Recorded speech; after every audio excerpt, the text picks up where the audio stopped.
తూర్పుగోదావరి జిల్లా గోపాలపురం నియోజకవర్గ కూటమి అభ్యర్థి మద్దిపాటి వెంకటరాజు ప్రచారంలో జోరు పెంచారు.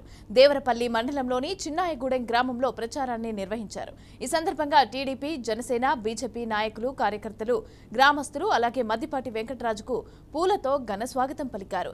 దళితుల అభివృద్ధికి, అభ్యున్నతికి టీడీపీ ఎన్నలేని కృషి చేసిందని మద్దిపాటి వెంకటరాజు గుర్తు చేశారు.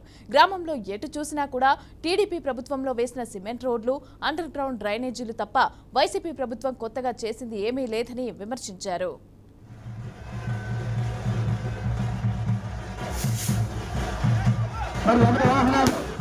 మన ఇంటికి మన మండపం అనే కార్యక్రమంలో భాగంగా మన గ్రామానికి ఇచ్చేసినటువంటి విద్యావంతుడు కాబోయే ఎమ్మెల్యే 2009లో ఈ గోపాలపురం ప్రజలు నమ్మి ఓటేసి గెలిపించడం అంటే సామాన్య విషయం కాదు. వెంకటరాజు ఇంకా గెలవలేదు.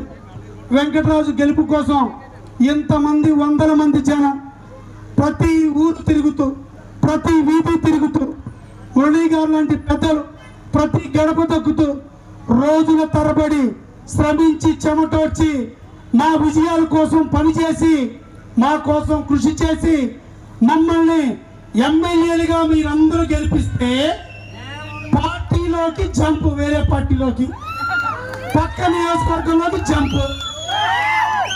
ఓకే, గోపాలపురం నియోజకవర్గ వాసులు అమాయకులు అనుకుందాం, కాసేపు గెలిపించారు. పక్క నియోజకవర్గానికి జంప్ అయ్యారు, పక్క పార్టీలోకి జంప్ అయ్యారు. పాపం కొవ్వూరు వాసులు 2019లో మీలాగే మనలాగే 2009లో మీరు శ్రమ పడ్డట్టే 2019లో పాపం వాళ్ళు శ్రమపడి చెమటోడ్చి కష్టపడి వీధి వీధి తిప్పి వాడా వాడా తిప్పి ఇంటింటికి తిరిగి ఓట్లడిగి ఎమ్మెల్యే గెలిపించి 2 సార్లు మంత్రులు చేశారు. పాపం మళ్ళీ నెక్స్ట్ 2024 ఎన్నికలు వచ్చేసరికి మళ్ళీ గోపాలపురం జంప్. అయితే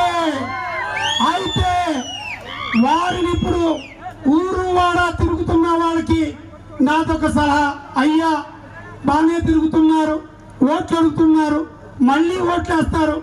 ఇప్పుడు ఓకే, మరి 2029కి ఏ నియోజకవర్గానికి జంప్ అని రాజకీయ చైతన్యం ఉన్న చిన్నాయగూడెం వాసుల్ని ప్రశ్నించమని అడుగుతున్నా.